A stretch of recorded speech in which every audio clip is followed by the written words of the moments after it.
Hello everyone, welcome to Eklavya Snatak. आज हम urbanisation and urbanism in Indian history की Hindi medium की वीडियो देखने वाले हैं सेमेस्टर 5 के स्टूडेंट्स के लिए। और मोस्ट इंपॉर्टेंट क्वेश्चंस जो बनते हैं यहाँ से वो मैं आपको करवाने वाला हूँ। फ्री पीडीएफ नोट्स भी आप सभी को प्रोवाइड करवा दिए जाएंगे, तो आपको कोई भी टेंशन लेने की ज़रूरत नहीं है। कोशिश यही रहेगी कि आपको वही क्वेश्चन करवाए जाएँ जो आपके एग्जाम में देखने को मिल सकते हैं। आपको अगर आपको हमारे फ्री पीडीएफ नोट्स को डाउनलोड करना है तो आप @एकलव्य स्नातक 1 जो हमारा टेलीग्राम चैनल है इसको ज्वाइन कर लीजिए। यहाँ पे आपको सारी पीडीएफ्स टाइम टू टाइम मिलती रहेंगी। जितने भी लेटेस्ट अपडेट्स होंगे वो आपको यहाँ पे मिलते रहेंगे। जितने भी वीडियोस के लिंक होंगे वो यहाँ पे डाल दिए जाते हैं। तो चलिए फिर आगे बढ़ते हैं। तो सबसे पहले है यहाँ पे कि अगर आपको कोई क्वेरी आती है तो आप इंस्टाग्राम पे ज़रूर मैसेज कर लें। Eklavya study point user name है। तो सबसे पहला प्रश्न है हमारे सामने, शहरीकरण की प्रक्रिया से आप क्या समझते हैं और इसकी मुख्य विशेषताओं के बारे में विस्तार से बताएं। तो आपको बताना है, एक्सप्लेन करना है कि भाई शहरीकरण क्या है। शहरीकरण के बारे में आपको डिटेल से यहाँ पे एक्सप्लेनेशन देनी है। तो इसके बारे में विस्तार से हम समझते हैं। सबसे पहले तो हम देखेंगे कि शहरीकरण क्या होता है। तो देखो, शहरीकरण एक प्रोसेस है, एक प्रक्रिया है जिसके अंतर्गत होगा क्या, जो गांव होता है ना कहीं पे भी, तो वो धीरे धीरे कस्बों में बदल जाता है और कस्बे आगे चलकर शहर बन जाते हैं। यानी कि आप इसको ऐसे भी समझ सकते हो कि लोग जो है वो गांव की बजाय शहरों में ज़्यादा रहने लगे। तो इसको भी आप शहरीकरण के साथ ही जोड़ के देख सकते हो। ठीक है। अगर हम आगे बढ़ें तो आसान शब्दों में अगर आपको समझना है तो जब किसी गांव में जनसंख्या बढ़ने लगती है, सड़कें, बाजार, स्कूल, अस्पताल बनने लगते हैं, रोजगार के नए नए अवसर पैदा होने लगते हैं, तो वह गांव आगे चलकर एक कस्बा बन जाता है। और जब वही कस्बा थोड़ा और बड़ा हो जाता है तो वो एक शहर कहलाता है। यानी कि ये जब पूरी प्रक्रिया को ही हम शहरीकरण कहते हैं। तो भारत के अंदर अगर हम शहरीकरण की चर्चा करें तो भारत के इतिहास में शहरीकरण केवल एक बार नहीं हुआ है, बल्कि अलग अलग समय पर कई बार हुआ है। और हर समय शहरीकरण के कारण अलग अलग रहे हैं। यानी कि अलग अलग टाइम पीरियड्स में शहरीकरण देखने को मिला है। सो भारत में शहरीकरण का कुछ मेन रीजंस मैं आपके सामने डिस्कस करूंगा। सबसे पहला है कृषि। जब खेती में सुधार हुआ तो फसल का उत्पादन बढ़ा, लोगों के पास थोड़ा अतिरिक्त भोजन बचने लगा, तो कुछ लोग व्यापार करने लग गए, कोई कारीगर बन गया, जिससे बस्तियों का विकास हुआ। बस्तियां बड़े होते होते शहर बन गई। और व्यापार जब बढ़ा तो बाजार बने, बाजार बनेगा तो व्यापारी एक जगह इधर से उधर जाएंगे, एक जगह रहेंगे भी। और बंदरगाहों का विकास होगा, व्यापारिक केंद्र बनेंगे, यहाँ पर जो है शहर बसने लगेंगे। तो व्यापार भी एक, ये आप रीज़न लिख सकते हो। राजा और प्रशासन, होता क्या है, जो राजा होते हैं वो अपनी राजधानी बसाते थे कहीं पे भी। ठीक है, जहाँ पे भी राजा रहते थे वो अपनी राजधानी को बहुत अच्छा बनाते थे। महल, किले, अदालत, कार्यालय, सारी चीज़ें राजा बनवाया करते थे। और सैनिक और अधिकारी फिर वहाँ पर रहने लगते थे। तो इससे भी बड़े बड़े प्रशासनिक शहर बने। फिर क्या हुआ भाई, उद्योग और परिवहन। तो भाई कारखानों की स्थापना हुई। ठीक है, धीरे धीरे धीरे धीरे जब फैक्ट्रियां लगी तो बड़े बड़े वो कारखाने लगे, रेल, सड़क, बंदरगाह बने, लोगों को रोजगार मिलने लगा, जिससे गांव से लोग शहरों की ओर आने लगे और शहरीकरण बढ़ने लगा। ठीक है, तो ये भी एक कारण हो सकता है जो आप इसके अंदर बता सकते हो कि भाई हाँ, इस वजह से भी जो आपका शहरीकरण है वो हुआ था। अब हम आगे बढ़ते हैं। अर्बनिज्म, शहरीवाद जिसको हम कहते हैं, इसका मतलब होता है शहरों में रहने का तरीका या शहरी जीवन शैली। एक शहरों का कल्चर जब आप फॉलो कर रहे हो तो ये इस बात को दर्शाता है कि शहर कैसे बनाए जाते हैं और शहर में लोग रहते कैसे हैं, काम कैसे करते हैं, उनका जीवन कैसा होता है। शहरीवाद ये नहीं बताता कि शहर कब बना या कैसे बना, बल्कि ये बताता है कि शहर में जीवन कैसा होता है, जीवन जीने का तरीका शहरों के अंदर क्या है, उसी को हम अर्बनिज्म कहते हैं या फिर आप शहरीवाद इसको कह सकते हो। तो शहरीवाद में क्या क्या होता है, जब कोई शहर का विकास होता है तो सबसे पहले सिटी की प्लानिंग होती है। सड़कों की बनावट हो, चाहे मकानों की व्यवस्था हो, सार्वजनिक स्थान बनाना हो, पार्क, स्कूल, अस्पताल, ये सारी चीज़ें प्लानिंग के तहत बनाई जाती हैं। लोगों का रहन सहन और काम, यानी कि लोग किस तरीके से काम करेंगे, दफ्तर, कारखाने, व्यवसाय क्या होगा वहाँ पे, उस एरिया में कैसे दफ्तर बनाए जाएंगे, क्या कारखाने होंगे वहाँ पे, किस तरीके के। और वहाँ की जो जीवन शैली होगी वो बहुत ही ज़्यादा व्यस्त होगी। ठीक है भाई, जीवन शैली जो होगी बहुत ही व्यस्त होगी, फास्ट लाइफस्टाइल होगा। बाजार, सड़कें और नालियाँ, बड़े बड़े बाजार और दुकानें खुलेंगी, पक्की सड़कें बनेंगी, ड्रेनेज की व्यवस्था अच्छी होगी, जल निकासी यानी कि पानी, जो गंदा पानी रुका रहता है वो अच्छे से निकलेगा।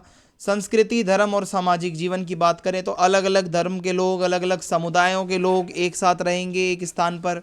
त्यौहार मनाए जाएंगे, मेले लगेंगे, सांस्कृतिक गतिविधियां भी होंगी और लोगों की सोच आधुनिक होगी, समाज में बदलाव आएगा।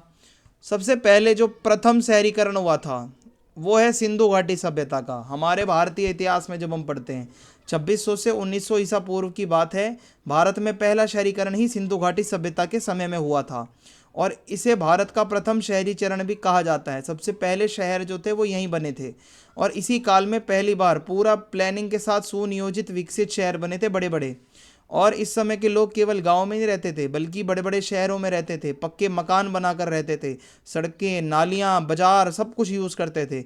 और इसीलिए हम हड़प्पा सभ्यता को एक शहरी सभ्यता भी कहा, मतलब इसको कहते हैं। अब जो ये सिंधु घाटी सभ्यता है जिसको हम हड़प्पा सभ्यता भी कहते हैं, इसके कुछ प्रमुख शहरों के नाम आपको अगर मैं बताऊं तो सबसे पहला है हड़प्पा। हड़प्पा सबसे पहला खोजा गया था, सबसे पहले इसकी जो है डिस्कवरी हुई थी। ये ऐसा स्थल था जो सबसे पुराना है और सबसे ज़्यादा व्यापार यहाँ पे हो रहा था। आवासीय केंद्र बहुत मिले हैं यहाँ पे, यानी कि लोग यहाँ पर रहा करते थे, लोगों के घर बहुत ज़्यादा मिले हैं इस एरिया से। फिर मोहनजोदड़ो है, ये सबसे प्रसिद्ध शहर है भाई, बहुत फेमस है। और यहाँ पर एक बहुत बड़ा ग्रेट बाथ मिला है, यानी कि महान स्नानगार मिला है जहाँ पे माना जाता है कि धार्मिक स्नान वगैरह का काम होता था। फिर है इसका प्रशासनिक और धार्मिक महत्व भी बहुत ज़्यादा था, मोहनजोदड़ो जो नाम से शहर है। इसके अलावा धोलावीरा नाम से एक शहर है, गुजरात के अंदर है, ठीक है। और यहाँ पे पानी को बचाने का काम बहुत अच्छे तरीके से होता था, यानी कि जल संरक्षण की व्यवस्था बहुत ही ज़्यादा उन्नत थी, बहुत ही ज़्यादा एडवांस थी। और यहाँ पे जो धोलावीरा है, यहाँ शहरों को 3 भागों में बांटा गया था, ऊपरी, मध्य और निचला नगर, ठीक है। ये सिर्फ धोलावीरा के लिए है और बाकी हड़प्पा मोहनजोदड़ो में तो 2 ही होता था विभाजन, एक तो दुर्ग, एक निचला शहर। लोथल की बात करें तो ये भी एक बहुत ही महत्वपूर्ण बंदरगाह नगर था, समुद्र के किनारे था। यहाँ पे समुद्री व्यापार यहाँ से होता था, गुजरात से ही है रिलेटेड ये भी। यहाँ पर डॉकयार्ड्स बने हुए हैं, गोदियाँ, जहाँ पर जो है पानी वाले जहाज खड़े होते थे आकर। और कालीबंगन जो कि राजस्थान का एक बहुत ही बड़ा शहर, कालीबंगन हड़प्पा सभ्यता का बहुत ही फेमस एक शहर है। यहाँ पर हमें अग्निकुंड के साक्ष्य मिलते हैं, कृषि के साक्ष्य मिलते हैं, प्रॉपर खेत मिला है जुता हुआ, ठीक है। और यहाँ पे शुरुआत में जो नगर नियोजन होता था उसके सबसे ज़्यादा साक्ष्य मिल रहे हैं। इसके अलावा शहरों की अगर मैं विशेषताएं बताऊं इस टाइम पीरियड में, तो शहर बहुत अच्छे से योजनाबद्ध तरीके से बनाए गए थे पूरे प्लानिंग के साथ, ठीक है। और जो सड़कें होती थी वो भी एक दूसरे को भाई 90 डिग्री पर काटती थी। आप मान के चलो कि इसको आप ग्रिड पैटर्न कहते हो, एक लाइन इधर से आ रही है, एक लाइन इधर से आ रही है, फिर एक सड़क इधर से आ रही है, फिर एक सड़क इधर से आ रही है। हर सड़क एक दूसरे को काटती है आपस में, 90 डिग्री का एंगल सा बन जाता था, इस तरीके से 90 डिग्री का कोण बन जाता था, इसको समकोण भी कहते हैं। और जो मकान होते थे वो पक्की ईंटों से बनाए जाते थे। हर घर में अपना एक बाथरूम होता था, स्नान घर, और जल निकासी यानी कि ड्रेनेज का सिस्टम बहुत अच्छा था। पानी सीधा नालियों से बाहर होते हुए मेन नाले में चला जाता था। पानी के लिए कुएं बने हुए थे। जो शहर होता था भाई वो 2 भागों में विभाजित था हड़प्पा सभ्यता में। एक तो भाई दुर्ग है जिसको गढ़ भी कहते हैं, सिटाडेल इंग्लिश में, यानी कि यहाँ पे ऊंचा सा ये थोड़ा था भाई, बनावट इसकी बहुत ऊंचाई पर बना हुआ था। यहाँ पर सारी बड़ी बड़ी सार्वजनिक इमारतें हैं। निचला नगर, निचला शहर है, ये आवासीय क्षेत्र था भाई, यहाँ पे लोग रहते थे। तो 2 तरीके से शहर होते थे। और अगर अर्बनिज्म की बात करूं इस टाइम पीरियड में, तो भाई जो लोग थे हड़प्पा सभ्यता के, नियम का पालन करते थे, व्यवस्था का पालन करते थे। और भारत के भीतर भी व्यापार होता था, भारत के बाहर भी व्यापार होता था। कारीगरी का बहुत तगड़ा विकास हुआ था इस टाइम पीरियड में। मनके बनाना, मिट्टी के बर्तन बनाना, मोहर बनाना, ये सारा काम ये लोग कर लेते थे। और वजन की एक प्रणाली और मापन की प्रणाली, यानी कि चीज़ों को नापना, मापना, तोलना, ये सब हड़प्पा सभ्यता में बहुत अच्छे से होता था।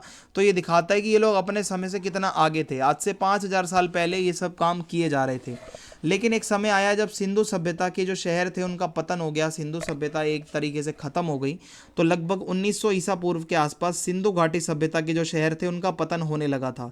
इसके कई कारण माने जाते हैं, जैसे कि बाढ़, बार बार वहाँ पे बाढ़ आती थी जिसकी वजह से जो शहर थे वो नष्ट हो जाते थे, ठीक है। माना जाता है बहुत सारे शहर डूब गए बाढ़ से।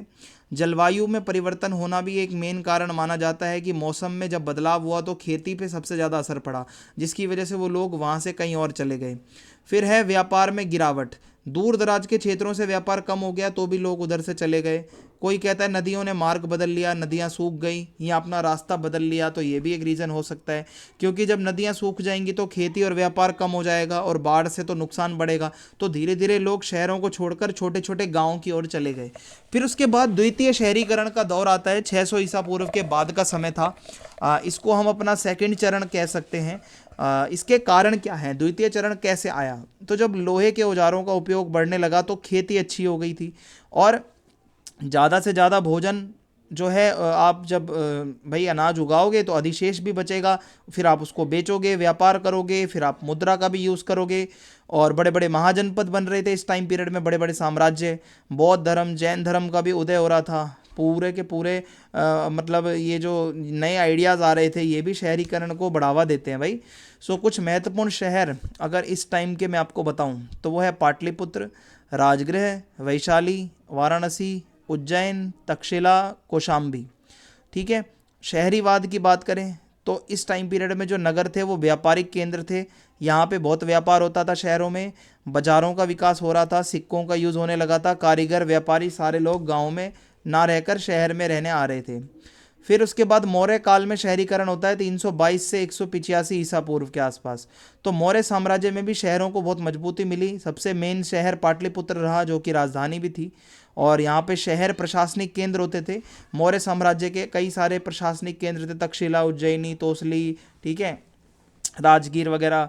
और जो नगर होते थे, जो शहर होते थे, उनको किलेबंद किया जाता था, ठीक है, चारों तरफ से फोर्टिफाइड कर दिया जाता था, और ऐसी सड़कें बनाई जाती थी जो अलग अलग क्षेत्रों को आपस में जोड़ती हो। और बाजार राज्य के नियंत्रण में था, जितनी भी मार्केट में चीज़ें होती थी वो राज्य खुद उसको नियंत्रण करता था। और अधिकारी शहरी जीवन का प्रबंधन करते थे, हर शहर में अधिकारी होते थे जो वहाँ का सब कुछ, वहाँ की देख रेख का काम करते थे। और इस काल में शहर का जितना भी सिस्टम है वो सब राज्य नियंत्रित कर रहा था। फिर गुप्त काल का टाइम आता है 300 से 600 ईस्वी के बीच का। यहाँ ये जो टाइम पीरियड है ये संस्कृति और शैक्षिक विकास के लिए जाना जाता है। यहाँ पे भी शहरों में व्यापार बढ़ रहा था, शिक्षा का प्रसार हो रहा था, धर्म का प्रचार हो रहा था, मंदिरों का विकास हो रहा था। शिल्प जो जो कारीगर लोग होते हैं वो अपने संघ बना रहे थे छोटे छोटे, जिनको गिल्ड कहा जाता है। तो कुछ इतिहासकारों ने बोला कि भाई देखो, एक समय बाद शहरी विकास धीमा हो गया, क्योंकि अब व्यापार में गिरावट आई ना एक टाइम बाद, तो ये शहरों का विकास कम हो गया। और जब राजनीतिक नियंत्रण थोड़ा कमज़ोर हुआ, जब स्ट्रॉन्ग राजा नहीं रहे, तो थोड़ा सा इसमें रुकावट आई। फिर मध्यकालीन शहरीकरण होता है 1200 से 1700 ईस्वी का ये टाइम पीरियड था। तो इसमें दिल्ली सल्तनत और मुगल काल के दौरान जब शहरों का फिर से विकास हुआ वो इसमें आता है, क्योंकि यहाँ पे जो राजा महाराजा होते थे वो अपनी राजधानी बनाते थे, कुछ जगहों को कैपिटल बनाते थे। कारीगरी और व्यापार का भी विकास हुआ इन शहरों में, सैन्य केंद्र बनाए गए, अंतर्राष्ट्रीय व्यापार भी हुआ शहरों से ही इस टाइम पीरियड में। तो मुगल काल या मध्यकाल के अंदर कुछ महत्वपूर्ण जो शहर रहे थे उनमें से है दिल्ली, आगरा, फतेहपुर सीकरी, लाहौर, सूरत, अहमदाबाद, ढाका। ठीक है। यहाँ पे जो शहर होते थे वो भी एकदम चार दीवारी से घिरे हुए थे, बड़े बड़े बाजार थे, कारवा मार्ग यानी कि जो बड़े बड़े कारवा में चल के अगर आपको जाना है तो रास्ते बहुत अच्छे होते थे। सराय बनाए जाते थे रास्तों पर, विश्राम गृह, अगर कोई व्यापारी जा रहा है तो वो लोग वहाँ पे अपना विश्राम कर सकते हैं।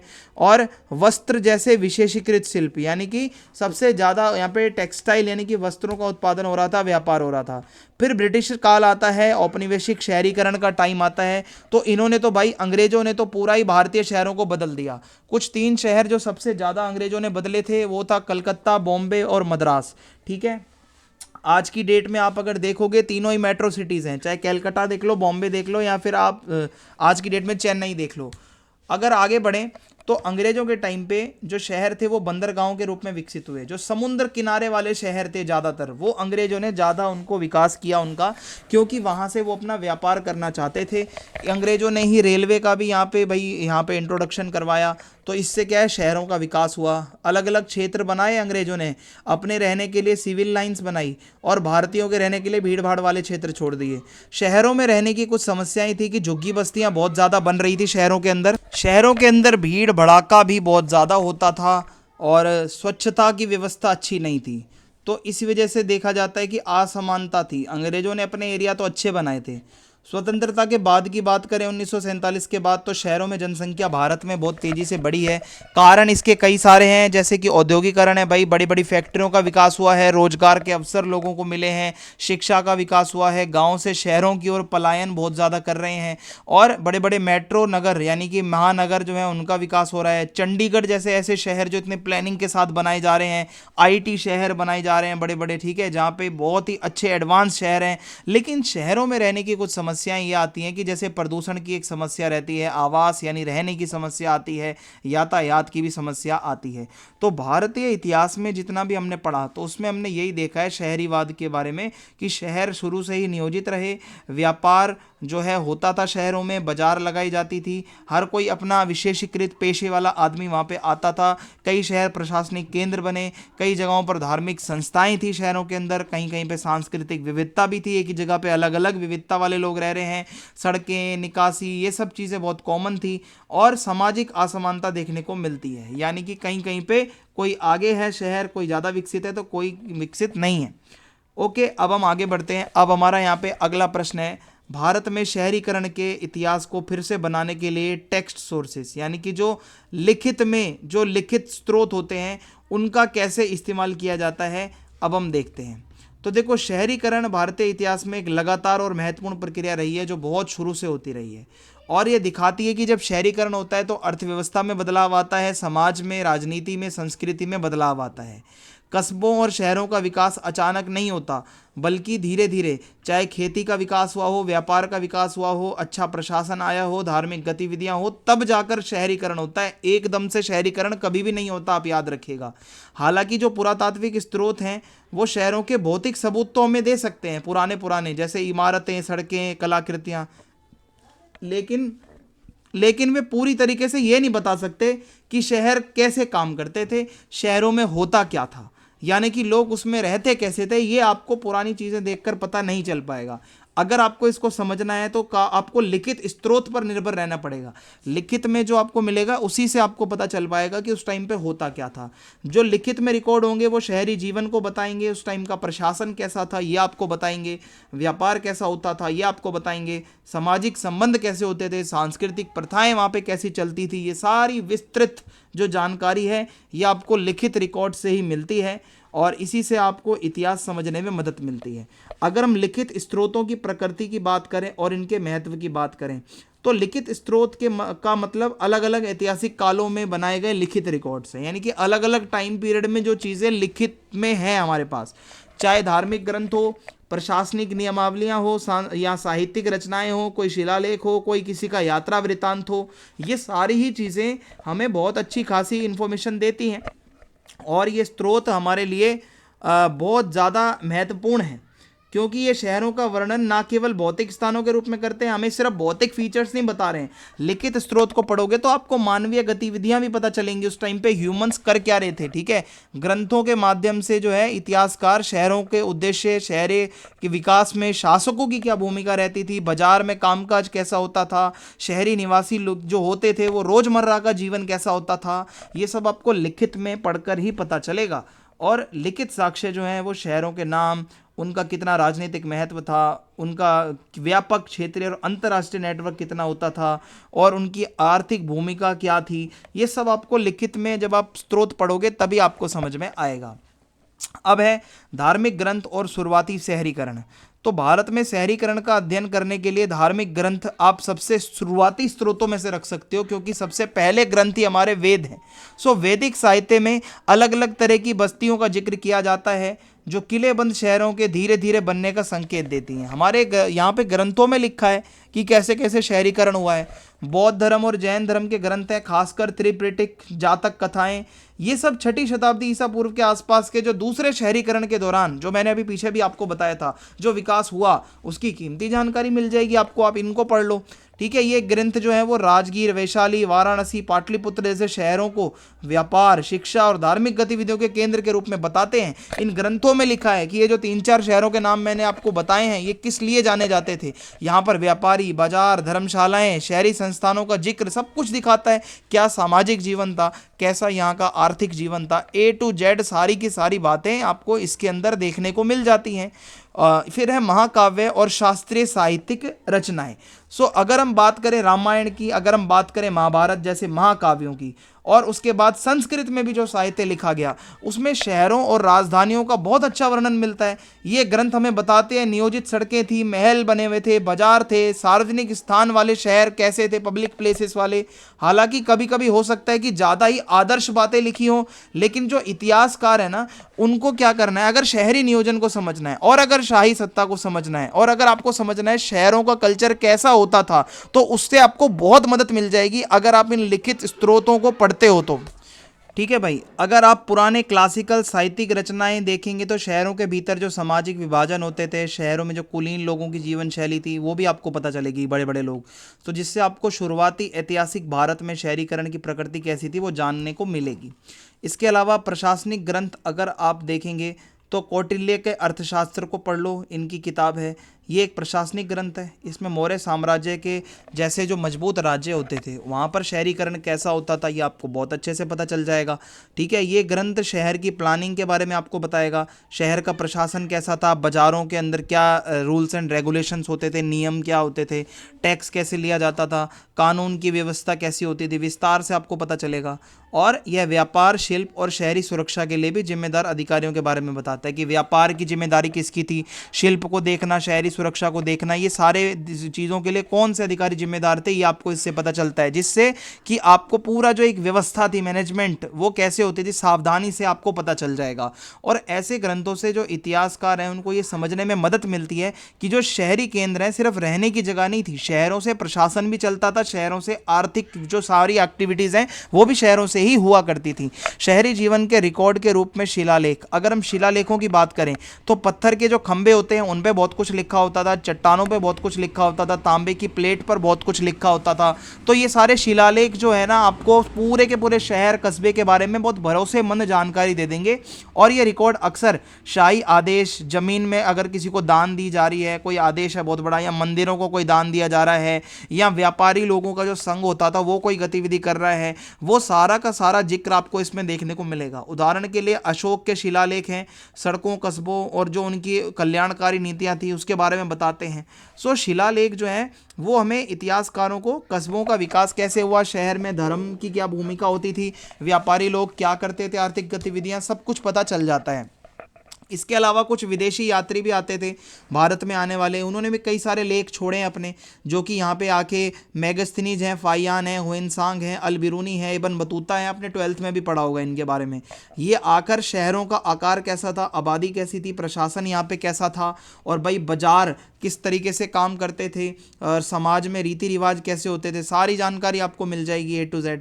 और पाटलिपुत्र और दिल्ली जैसे शहरों के तो बहुत अच्छे से वर्णन है। ठीक है, आपको आप ये मान के चलो कि ये पाटलिपुत्र और दिल्ली जैसे शहर जो हमने पहले पढ़े थे पुराने ग्रंथों में, जो इन्होंने बताए वो भी वैसे के वैसे हैं, वेरीफाई कर सकते हो आप उसको। ठीक है, उसका सत्यापन हो जाएगा। सो ये लेख खास तौर पर, तो भाई ये लेख जो है खास तौर पर बहुत ज़्यादा उपयोगी है, क्योंकि ये अक्सर भारतीय शहरों की तुलना दूसरे इलाकों से करते हैं। ठीक है, हमारे यहाँ पे बहुत अच्छे से कंपैरिजन किया है इन ये जो भी यात्री आए हैं इन्होंने। मध्यकालीन इतिहास और दरबारी इतिहास, मध्यकाल में यानी कि मिडेवल टाइम पीरियड में फारसी और क्षेत्रीय इतिहास शहरी इतिहास के महत्वपूर्ण स्रोत बन गए। फारसी में जो इतिहास लिखवाया मुगलों ने, और ये जो ग्रंथ हैं ये हमें दिल्ली सल्तनत, मुगल साम्राज्य के तहत जो भी शहरों की राजधानियाँ होती थी कैसे उनकी स्थापना की गई, बाजारों का विकास कैसे हुआ, शिल्प उत्पादन के लिए जो संगठन होते थे वो क्या करते थे, सब कुछ आपको शहरों की एक एक एक्टिविटी पता चल जाएगी इन ग्रंथों से। और जो दरबारी इतिहास होता है और जो शाही आदेश होते हैं वो यही बताते हैं कि शासकों ने कैसे शहर के विकास की योजनाएं बनाई और शहरी बुनियादी ढांचे को कैसे उन्होंने बनाए रखा, व्यापार को कैसे नियंत्रित किया। यानी कि वे मध्यकाल के अंदर जो भारत में राजनीतिक शक्ति, वाणिज्य और सांस्कृतिक केंद्रों के रूप में शहरों का महत्व बताते हैं कि हाँ, राजनीतिक शक्ति भी शहरों से कंट्रोल होती है, वाणिज्य, व्यापार, कॉमर्स सब शहरों से होता है, कल्चर के लिए भी शहर जाने जाते हैं। अब अगर हम औपनिवेशिक रिकॉर्ड की तरफ चलें तो औपनिवेशिक काल में भाई ब्रिटिशर्स ने भी अपना प्रशासनिक रिकॉर्ड बना रखा है। जनगणना की रिपोर्टें हैं उनके पास, गजेटियर हैं जिसमें गजट जितने पब्लिश होते थे, नगर निगम के रिकॉर्ड हैं, जनसंख्या वृद्धि के रिकॉर्ड हैं, औद्योगिक विकास कितना हुआ उसके रिकॉर्ड हैं, शहरों के जो भी डॉक्यूमेंट हैं मतलब वो सब है उनके पास। ये सारे स्रोत आपको बताएंगे औपनिवेशिक शहरों में भीड़ भाड़ थी, यहाँ साफ सफाई की व्यवस्था अच्छी नहीं थी, समाज में असमानता थी, ये समस्याएं भी आपको देखने को मिलेंगी। और इस अवधि के जो लिखित रिकॉर्ड हैं वो औपनिवेशिक शासन के तहत भारतीय शहरों में जो बदलाव हुए, जो अंग्रेजों ने हमारे यहाँ चेंजेस करे, उसको समझने के लिए सबसे मेन स्रोत है। लेकिन इसकी कुछ सीमाएं भी होती हैं जो लिखित में हमारे पास जो स्रोत मिलते हैं। हालांकि लिखित स्रोत उपयोगी होते हैं लेकिन कभी कभी इसकी कुछ कमियां होती हैं। जैसे कई ग्रंथ शासक, अधिकारी या फिर जो बड़े बड़े अमीर लोग हैं वो अपने हिसाब से लिखवाते थे, आम लोगों के जीवन को वो नज़रअंदाज कर देते थे। तो कुछ ग्रंथ शहरों की समृद्धि और भव्यता को ज़्यादा बढ़ा चढ़ाकर बताते हैं, जबकि अन्य धार्मिक राजनीतिक पूर्वाग्रहों को दर्शाते हैं। यानी कि कोई बताता है भाई ऐसा ऐसा भी गलत भी था, लेकिन ये लिखवाते नहीं थे। सो इतिहासकारों को ये जो भी ग्रंथ मिलते हैं उनको आलोचनात्मक रूप से नेगेटिव पॉजिटिव दोनों चीज़ें देख के और सटीक निष्कर्ष पे फिर पहुंचना चाहिए। अब हम अगर अपने अगले प्रश्न की तरफ आगे बढ़ें तो वो है शहरीकरण के पहले चरण की मुख्य विशेषताएं क्या थी, हड़प्पा के संदर्भ में हमें यहाँ पे बताना है। सो पहला शहरीकरण, फर्स्ट अर्बनाइजेशन, जो कि हड़प्पा में हुआ था। तो देखो भाई, भारतीय इतिहास में शहरीकरण का जो सबसे पहला चरण था वो आपका सिंधु घाटी सभ्यता से जुड़ा हुआ है, जो लगभग 2600 से 1900 ईसा पूर्व के आसपास का टाइम था। ये वो चरण है जब भारतीय उपमहाद्वीप में प्लान्ड सिटीज़, जिसको हम कहते हैं नियोजित शहरों का सबसे शुरुआती दौर था, जब विकास हो रहा था।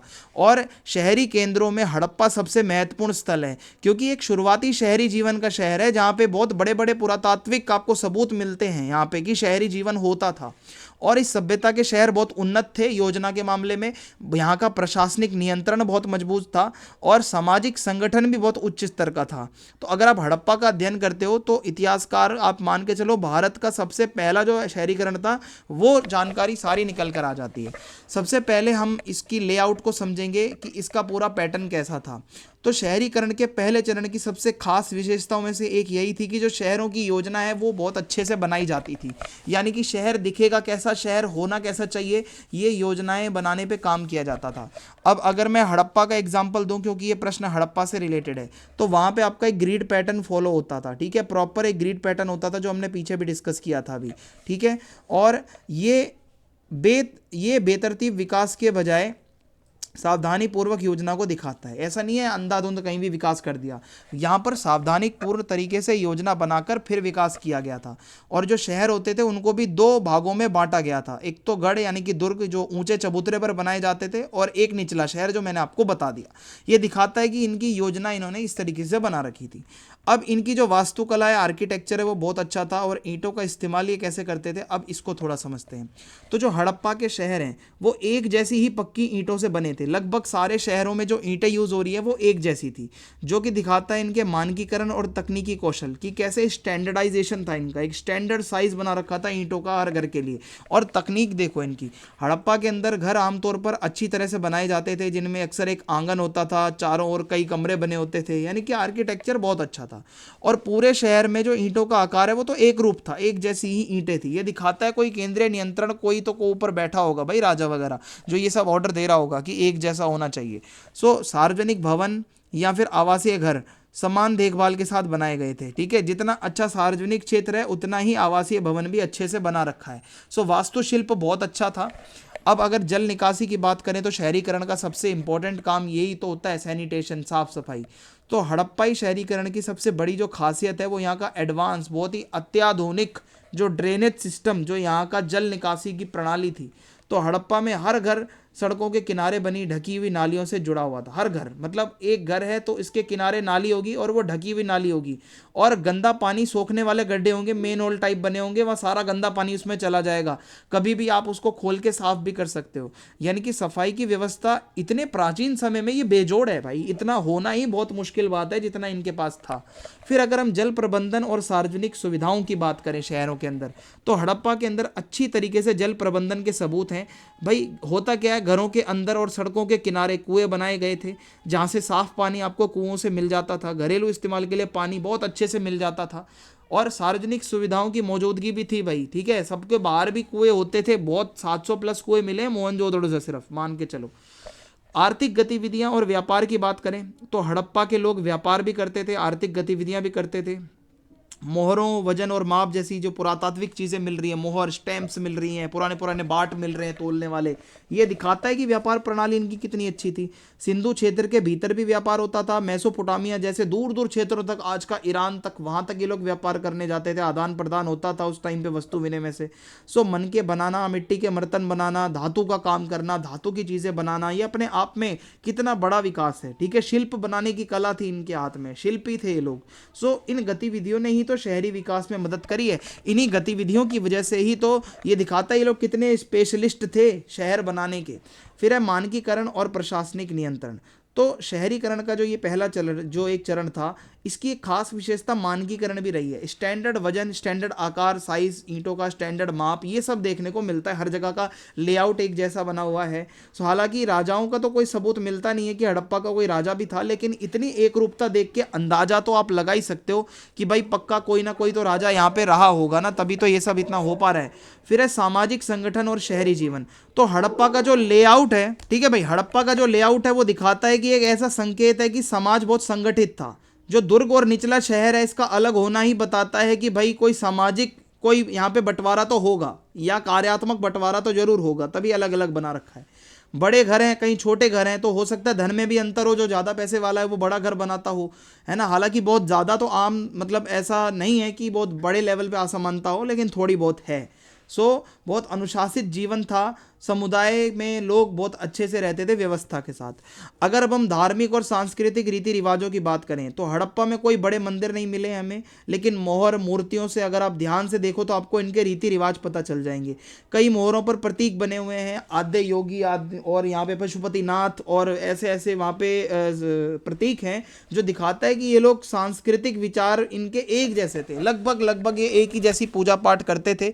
और लगता है कि बड़े बड़े स्मारक के बजाय ये लोग रोजमर्रा की शहरी जिंदगी से ज़्यादा जुड़े हुए थे। ये कोई बड़े बड़े मंदिर वगैरह बनाने में विश्वास नहीं रखते थे। अब अगर हम आगे बढ़ें, अगला प्रश्न है हमारा, विजयनगर साम्राज्य के शाही केंद्र के रूप में हम्पी का विकास कैसे हुआ, ये आपको यहाँ पे बताना है। ठीक है, हम्पी के बारे में ये प्रश्न आया हुआ है। तो देखो, हम्पी जो आज का कर्नाटक है, ठीक है, अगर आप इसको विजयनगर को याद करो, आपने 12th में भी पढ़ा होगा, ये वाला क्षेत्र है। तुंगभद्रा नदी के किनारे स्थित एक शहर है। मध्यकालीन दक्षिण भारत का एक बहुत शक्तिशाली एक राज्य हुआ करता था विजयनगर, तो वहाँ की राजधानी थी हम्पी। तो 14वीं सदी के बीच में ही जो विजयनगर बना, यहाँ साम्राज्य एक प्रमुख राजनीतिक, सैन्य और सांस्कृतिक शक्ति के रूप में उभरा। विजयनगर बहुत बड़ा साम्राज्य था, चाहे राजनीतिक रूप से ले लो, सैन्य रूप से ले लो, या सांस्कृतिक शक्ति के रूप में आप ले लो। समय के साथ साथ हम्पी एक छोटी धार्मिक बस्ती, एक शुरू में एक छोटी सी धार्मिक बस्ती थी बस, और कुछ भी नहीं था। और ऐसे इसका विकास हुआ कि एक बहुत ही विशाल शाही राजधानी बन गया, यानी कि एक देखते ही देखते इतनी बड़ी राजधानी बन गया, एक शाही केंद्र बन गया, इसका विकास हो गया। और विजयनगर के जो शासक होते थे, उनकी महत्वाकांक्षा, उनकी आर्थिक ताकत, धार्मिक आदर्श, ये सारी चीज़ें, इनका संगठन, ये इस विकास के साथ जुड़ा हुआ है। सबसे पहले हम इसका भौगोलिक और इसका रणनीतिक महत्व क्या है, इसको समझने का प्रयास करेंगे। तो देखो भाई, शहरी राजधानी के तौर पर हम्पी को चुनने में इसकी भौगोलिक खूबियों का बहुत बड़ा हाथ था। क्यों हम्पी को ही राजधानी चुना गया? क्योंकि इसकी ज्योग्राफी ऐसी थी। भाई, ये जो हम्पी शहर है, ये चट्टानी पहाड़ियों से घिरा हुआ है, तुंगभद्रा नदी से घिरा हुआ है, यानी कि यहाँ पे कोई भी डायरेक्ट हमला करने नहीं आ सकता। नदी पे चल के तो कोई आएगा नहीं, ना ही कोई चट्टाने एकदम से पार कर लेगा। ऊबड़ खाबड़ यहाँ का इलाका है, तो सैन्य हमला एकदम से नहीं हो पाएगा। जबकि नदी से पानी की पक्की सप्लाई मिलती है, पानी लगातार इनको मिल रहा है अपनी नदी से। ये जो है, इस रणनीतिक जगह ने, ये हम्पी का पूरा क्षेत्रीय बहुत स्ट्रेटेजिक था। विजयनगर के राजाओं को एक मजबूत और एक सुरक्षित शाही केंद्र बनाने में मदद करी। उन्होंने इसी जगह को इसीलिए चुना क्योंकि खतरा यहाँ पर कम था। धार्मिक महत्व और शुरुआती विकास। तो शाही राजधानी बनने से पहले हम्पी पहले से ही एक महत्वपूर्ण पवित्र जगह हुआ करती थी, जब ये राजधानी नहीं बना था। यहाँ पर पंपा देवी जी और भगवान विरूपाक्ष की कहानी से जुड़ा हुआ ये क्षेत्र है, बहुत पवित्र जगह थी पहले से ही। एक बहुत बड़ा तीर्थ केंद्र भी आगे चलकर बन गया था। तो विजयनगर के जो शुरुआती राजा हुए, उन्होंने अपने वैधता को मजबूत करने के लिए, अपने आप को टॉप नॉच बताने के लिए, इसके धार्मिक महत्व का भी इस्तेमाल किया। बताया कि हाँ भाई, हम यहाँ पे और ये बनवाएंगे, वो बनवाएंगे। जैसे विरूपाक्ष मंदिर है, ऐसे मंदिर शहरी जीवन का केंद्र बन गए। हर कोई मंदिर में आता था और राजाओं ने धार्मिक संरक्षण किया। ठीक है, ये धार्मिक स्थानों को जो है संरक्षण दिया, जनसंख्या की वृद्धि हुई, आर्थिक गतिविधियां बढ़ने लगी। तो इसी तरीके से देखते ही देखते भाई, धर्म ने हम्पी के शुरुआती विकास में एक बहुत ही महत्वपूर्ण भूमिका निभाई है। अगर धर्म ना होता तो शायद हम्पी को उतना महत्व ना मिल पाता। फिर है शहरी योजना और शाही वास्तुकला। तो जैसे जैसे साम्राज्य फैला, आगे बढ़ा, तो हम्पी भी एक अच्छी तरीके से प्लान किया गया, उसकी एक अच्छी योजना बनाई गई, एक उसको शाही शहर में तब्दील किया गया, शहर को पवित्र शाही और शहरी जोन में बांट दिया गया, मतलब पूरे शहर को बांट दिया गया कि हाँ भाई ये शाही एरिया होगा, ये पवित्र एरिया होगा। और बहुत बड़े लेवल पे किलेबंदी का काम करवाया गया, पूरे तरीके से उसकी बाउंड्री की गई, बड़े बड़े गेट बनाए गए, सड़कें पक्की पक्की बनाई गई, और मीनार भी ऐसी बनाई गई ऊंची ऊंची जो पहरे रखने के लिए एकदम है ना, निगरानी रखने के लिए सावधानी पूर्वक बनाई गई, जो इनकी सैन्य शक्ति को भी दिखाता है, ये बैठ के निगरानी रखते थे। रॉयल एनक्लोजर, ठीक है, इसका मतलब है कुछ ऐसी शाही जगहें भी थी, हजार राम मंदिर वगैरह बनाया गया, विट्ठल मंदिर है, बड़े बड़े मंडप बनाए गए, ये भी शाही शक्ति को और इनकी समृद्धि को दिखाता है। सो टिकाऊ पत्थर की वास्तुकला के इस्तेमाल ने, ये पत्थरों का यूज़ करते थे बनाने में, और बहुत अच्छे और बहुत बढ़िया पत्थरों का यूज़ होता था। फिर है प्रशासनिक और राजनीतिक केंद्र। तो हम्पी जो है वो विजयनगर साम्राज्य का एक प्रशासनिक केंद्र बन गया था। शाही महल परिसर था पूरा रॉयल कॉम्प्लेक्स था, यहाँ पे काउंसिल के लिए एक हॉल भी होता था, और अधिकारियों के दफ्तर जो है वो भी किलेबंद इलाके में होते थे, पूरे किलेबंदी के साथ। ये दिखाता है कितना सिक्योर शहर था। और यह शहर राजाओं, अमीरों और सैन्य कमांडरों का केंद्र था। जो हम्पी है वहाँ पे बड़े बड़े लोग रहते थे। शासन, टैक्स यानी कि कर, कानून और सैन्य अभियानों से जुड़े महत्वपूर्ण फैसले भी यहीं से लिए जाते थे। हम्पी एक शाही केंद्र था, एक राजनीतिक केंद्र भी बन गया था, और बड़े बड़े डिसीजन यहाँ से लिए जाते थे हम्पी से। आर्थिक समृद्धि और व्यापार। अब क्या हुआ, व्यापार और वाणिज्य हम्पी के विकास का एक बहुत बड़ा कारक रहा, क्योंकि ये शहर पश्चिमी तट के पास था, बंदरगाह वहाँ से पास थे, तो अंदरूनी व्यापार मार्ग जुड़े हुए थे अंतर्राष्ट्रीय बाजारों से, वहाँ से होते हुए आप बंदरगाह तक जा सकते हो।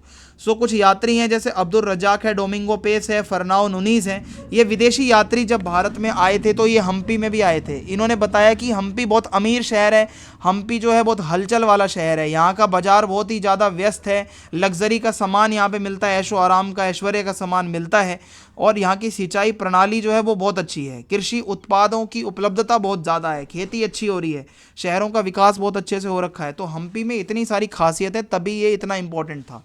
सांस्कृतिक और सामाजिक जीवन की बात करें तो भाई हम्पी संस्कृति, कला और ज्ञान का भी केंद्र था।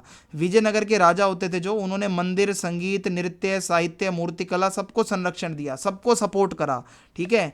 बाजार और मंदिर परिसरों जैसे जो बाजार होते हैं, जो कॉम्प्लेक्स होता है पूरा, है ना, मार्केट कॉम्प्लेक्स, मंदिरों का परिसर, ऐसी जो सार्वजनिक जगहें थीं उनको सामाजिक और सांस्कृतिक केंद्र के रूप में विकसित किया, जहाँ पे लोग आके मिलते थे। शहर में विद्वान, कारीगर, व्यापारी, भक्त, हर तरीके के लोग आते थे, जिससे कि एक ऐसा शहरी समाज बना जो बहुत जीवंत था, जो देख के आपको मज़ा आ जाएगा। ये इसकी खासियत है। इसके अलावा सैनिक शक्ति और किलेबंदी की अगर हम बात करें तो हम्पी शाही, यानी कि हम्पी का जो शाही स्वरूप है वो उसकी मिलिट्री इंफ्रास्ट्रक्चर में भी दिखता है, यानी कि जो उसका सैन्य, जो उसकी विशेषताएं हैं, जैसे शहर में किलेबंदी की गई है, और वो भी 7 उसकी वो हैं, ठीक है, 7 किलेबंदियाँ, बड़ी बड़ी दीवार और बड़े बड़े बुर्ज बना रखे हैं भाई, ऊंचे ऊंचे किले बना रखे हैं, निगरानी के लिए चौकियां बना रखी हैं। सो सड़कें जो है वो सैनिकों और सामान की आवाजाही के लिए बनाई गई थी, चौड़ी चौड़ी पक्की पक्की सड़कें जहाँ से सैनिक आ जा सकते हैं, ठीक है। तो साम्राज्य की रक्षा भी बहुत अच्छे से होती थी, और दक्षिण भारत में इनका दबदबा था बहुत ज़्यादा। लेकिन एक टाइम बाद क्या हुआ भाई, जो हम्पी शहर है इसका पतन हो गया। 1565 में तालीकोटा की एक लड़ाई हुई थी, और इसी लड़ाई के अंदर विजयनगर की सेना जो है वो दक्कन के सुल्तानों से हार गई थी। उनकी एक कॉम्बाइंड सेना आई थी, उसको हरा के चली गई थी, और जैसे ही यहाँ पे हम्पी हारा तो हम्पी पर हमला हो गया, उसे लूटा गया, उसको नष्ट कर दिया गया, उसका विनाश हो गया। जो उसकी भूमिका थी राजनीतिक, प्रशासनिक, वो धीरे धीरे खत्म हो गई, और वो शहर धीरे धीरे वीरान हो गया। इसके बावजूद इसके खंडर आज भी हैं, जो दिखाते हैं कि भाई एक शाही शान थी हम्पी की भी अपने एक समय में, भाई हम्पी भी कुछ हुआ करता था। आगे बढ़ते हैं, औपनिवेशिक भारत में शहरी नियोजन के पीछे विभिन्न विशेषताओं और बातों पर चर्चा करें। यानी कि औपनिवेशिक काल में अब आपको डिस्कस करना है कि कैसे शहरी नियोजन हुआ। तो सबसे पहले औपनिवेशिक काल होता क्या है आपको पता होना चाहिए। देखो, अंग्रेज़ों का जो टाइम था ये बेसिकली 19वीं और 20वीं सदी की शुरुआत में अंग्रेज़ों ने यहाँ पे विकास किए थे। औपनिवेशिक सरकार ने क्या करा, प्रशासनिक, सैन्य, वाणिज्यिक और स्वास्थ्य संबंधी जो अपनी ज़रूरतें थी खुद की, वो पूरा करने के लिए शहरों की प्लानिंग करी थी। इनका हमारे से कोई लगाव नहीं था। तो जो पहले के भारतीय शहर होते थे उनके बिल्कुल उल्टे थे ये औपनिवेशिक शहर, जो व्यापार, धर्म या शाही संरक्षण के इर्द गिर्द स्वाभाविक रूप से विकसित हुए। जबकि औपनिवेशिक शहरों की योजना तो भाई जानबूझकर इन्होंने अपने हितों के हिसाब से बनाई। जो शहरों की प्लानिंग करी अंग्रेजों ने वो अपने हिसाब से करी, जैसा शहर में वो सुविधा चाहते थे वो अपने लिए उन्होंने बनाया था। तो औपनिवेशिक कस्बों की योजना में नियंत्रण, अलगाव और दक्षता और सार्वजनिक स्वास्थ्य के लिए ब्रिटिश चिंताएं झलकती हैं।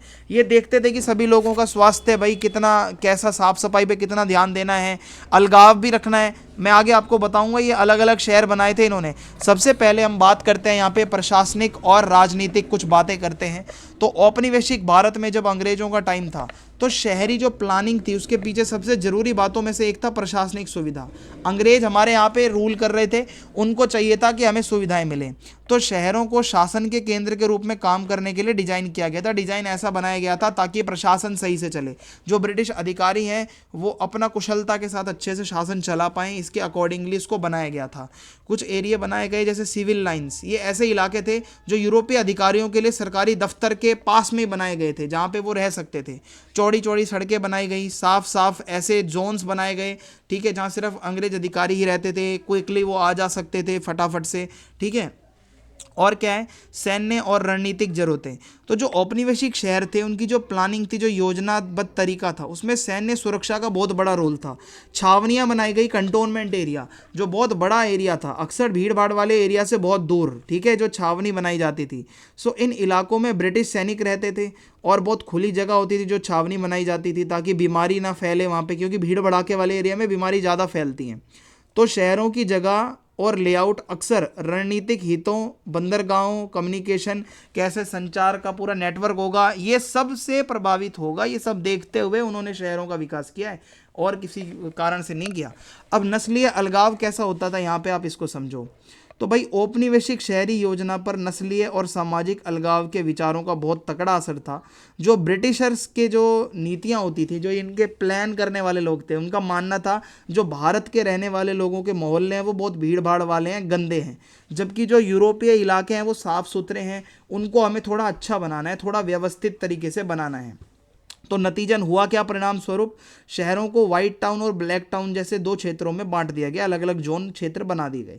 और ये अलगाव जो किया गया था ये केवल सामाजिक नहीं था बल्कि जगह के हिसाब से भी था, जिससे नस्लीय ऊंच नीच मजबूत हुआ। एक नस्लीय भेदभाव बहुत ज़्यादा बढ़ गया, हम गोरे हैं तो यहाँ रहेंगे, काले हो तो वहाँ जाओ, कंट्रोल कर रहे थे भाई हम पे वो। फिर है स्वास्थ्य, सफाई और सार्वजनिक स्वच्छता। कुछ महामारियां जैसे प्लेग हो गया, हैजा हो गया, ये बीमारियां बार बार फैलती थी, तो ऐसे में अंग्रेज़ों को थोड़ी चिंता थी भाई कि क्या करना चाहिए। तो औपनिवेशिक जो योजनाकार थे उन्होंने सफाई में सुधार लाने के लिए ड्रेनेज सिस्टम के बारे में बोला, साफ़ करो नालियाँ वालियाँ, सीवेज लाइन लगाओ, अच्छे से सीवर लाइन डालो, पानी की सप्लाई अच्छी करो, कचरा जो है उसको सही ढंग से उठाओ, ठीक है, ये सारी चीज़ें इन्होंने बताई।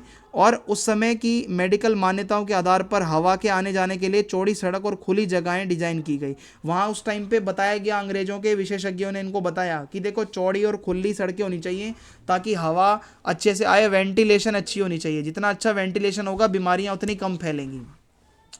आर्थिक और व्यावसायिक बातें, तो इसमें यह है कि देखो भाई शहरों को औपनिवेशिक अर्थव्यवस्था को सपोर्ट करने के लिए प्लान किया गया था। बेसिकली योजना क्यों बनाई गई थी, ताकि जो अंग्रेजों की अर्थव्यवस्था है उसका विकास हो सके, चाहे बॉम्बे हो, कलकत्ता हो या मद्रास हो।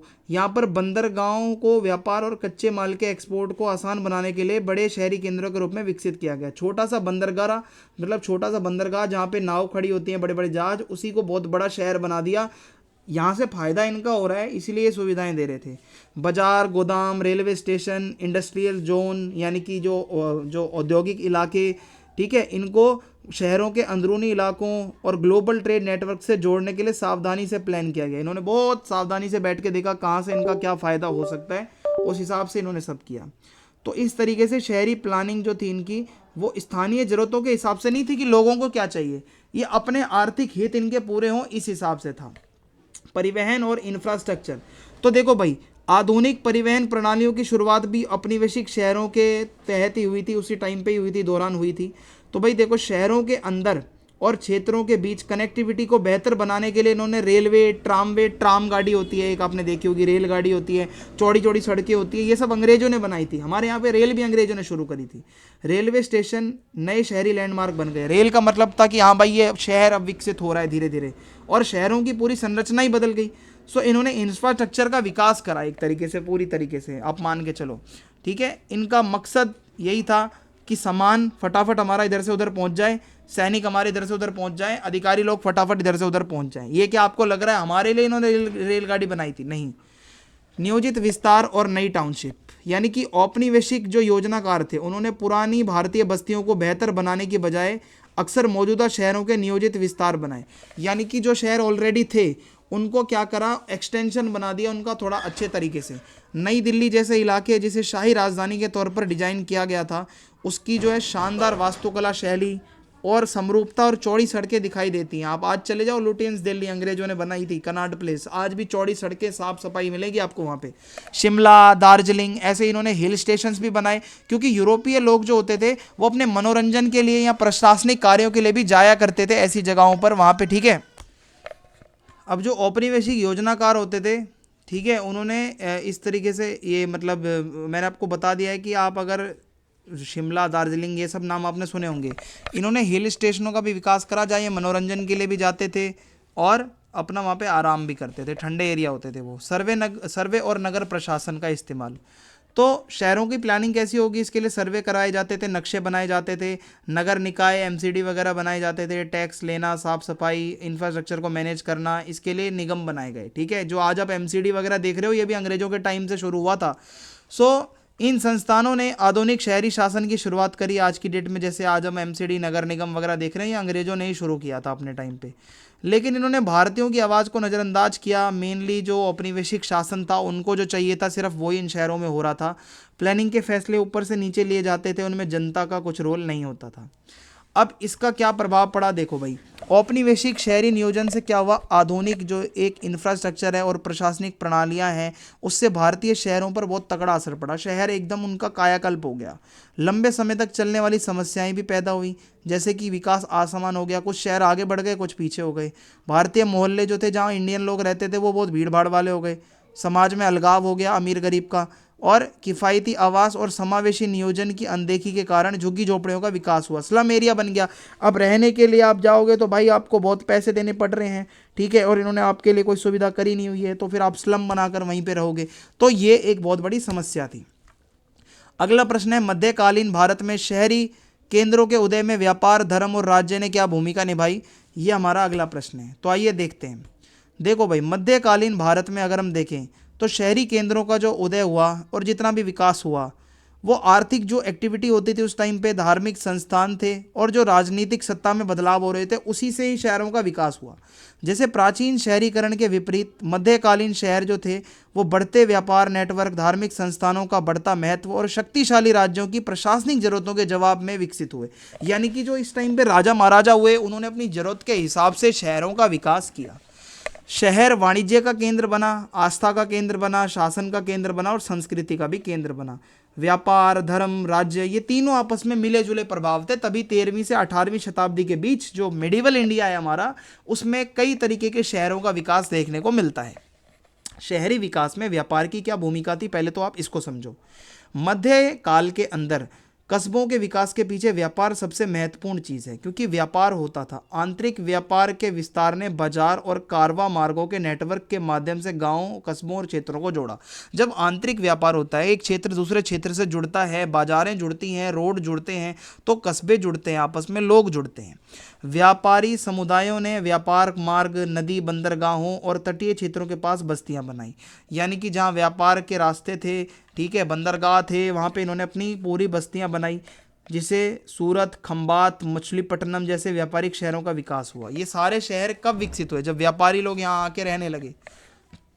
पश्चिम एशिया, मध्य एशिया, दक्षिण पूर्व एशिया के साथ दूर दूर तक भी व्यापार होता था, तो इन शहरों में फिर पैसा आया और बाजार, गोदाम, शिल्प उत्पादन का भी विकास हुआ, बाजार बनाए गए बड़े बड़े, और विशेष कारीगरों, व्यापारियों, साहूकारों की उपस्थिति ने, मतलब ये सारे हर तरीके के लोग यहाँ रहते थे, तो बस्तियाँ और फली फूली और एट द एंड वो शहर बन गई। शहरी विकास में धर्म की क्या भूमिका है? व्यापार तो आपने समझ लिया होगा।